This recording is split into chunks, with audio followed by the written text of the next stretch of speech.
Baik, dalam video kali ini kita akan melihat lebih dalam mengenai paragraf ya. Sebenarnya kita sudah mencoba ya membuat paragraf di pertama.html ya, kita sudah mencoba membuatnya. Cuman kita akan melihat bagaimana variasi penggunaan paragraf. Oke, paragraf biasanya digunakan untuk menempatkan sebuah teks ya. Misalkan di sini saya punya teks berita ya, misalkan di sini saya akan membuatnya di dalam paragraf. Misalkan di sini saya akan tempatkan di hanya satu paragraf. Ya, kita akan lihat apa yang terjadi. Ya, di sini sudah saya buat di paragraf.html. Ya, saya akan simpan ini. Lalu akan saya lihat ya, apa yang terjadi. Nah, di sini dapat terlihat ya bahwasannya semua tulisan ini menjadi satu paragraf ya. Padahal ya di sumbernya ini ya, ini ada 3 paragraf. Ya, oleh karena itu kita harus memisahkan di HTML-nya. Ya, meskipun di P ini ada enter ya, ada enter seperti ini, namun browser akan menghiraukan. Ya, ketika dia masih dalam satu paragraf, browser akan menghiraukan enter yang ada di dalam paragraf ini ya. Kita harus pisahkan paragrafnya. Ya, misalkan di sini saya akan tutup paragrafnya di sini, lalu saya akan buka lagi. Ya, lalu akan saya tutup di sini.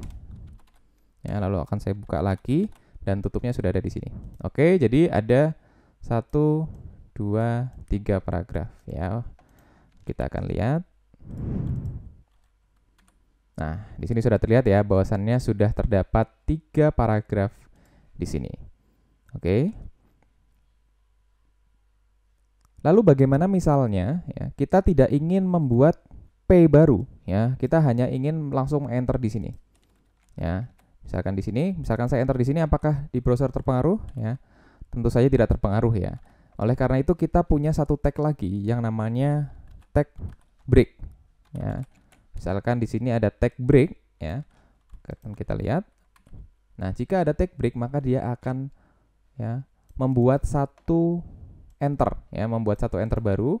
Oleh karena itu padahal yang tadinya ada di sini maka akan terenter ke sini ya. Misalkan saya menambahkan 2 break di sini, maka ya akan terenter lagi. Ya, ini adalah kegunaan tag break yang kita bisa gunakan dalam paragraf ya untuk melakukan enter. Lalu selanjutnya, misalkan kita ingin menuliskan puisi seperti ini ya, puisi. Misalkan kita akan kopas puisi ini ya, misalkan kita akan letakkan dalam satu paragraf. Ya, ini kan sebenarnya puisi ya. Ini bukan paragraf.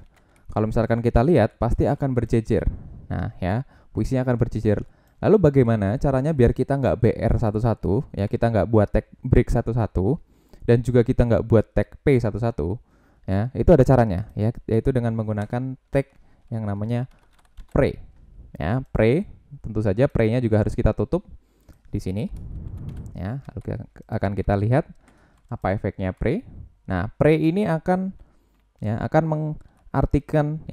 mengartikan teks yang ada di P ini sesuai dengan apa yang kita tuliskan di editor. Ya, lalu kalau kita lihat di sini ya puisinya sudah jadi seperti yang kita tuliskan di editor ini. Ya, itu adalah berbagai penggunaan paragraf di dalam HTML.